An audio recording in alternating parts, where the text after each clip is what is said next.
আপনারা হয়তো সবাই সবটা জানেন না, কিন্তু আমি মাননীয় জাভেদ খান, মাননীয় ফিরহাদ হাকিম মহোদয়, যারা দীর্ঘদিন ধরে কাউন্সিলরও বটে ছিলেন এবং মেয়রও ছিলেন, তারা এখানে যে কথাগুলো বললেন, আমার তো মনে হয় আপনারা ডিলিমিটেশন পুনর্বিন্যাস নিয়ে আপনাদের আইডিয়াটাই ক্লিয়ার নেই। তার কারণ হচ্ছে,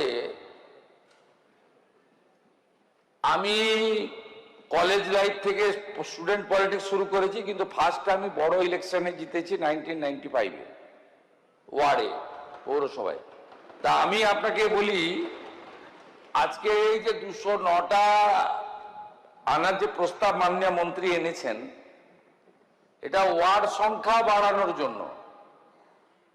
এরপরে যে প্রক্রিয়াগুলো হবে সেটা হচ্ছে ওয়ার্ডের বাউন্ডারি, ওয়ার্ডের ভোটার সংখ্যা, জনসংখ্যা ইত্যাদি নির্ধারণ করবে স্টেট ইলেকশন কমিশন। এই দায়িত্বটা দেবে আমাদের ল্যান্ড ডিপার্টমেন্ট এবং যারা কলকাতা জেলার প্রশাসনের দায়িত্ব রয়েছেন।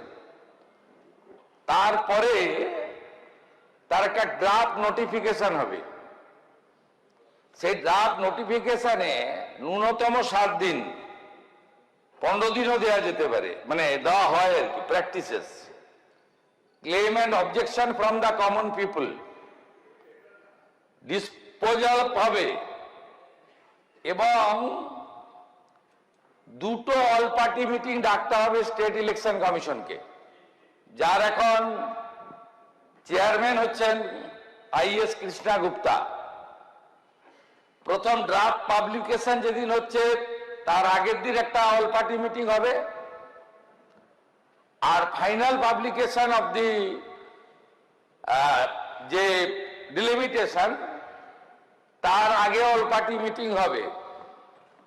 এই প্র্যাকটিসেস তো আছেই।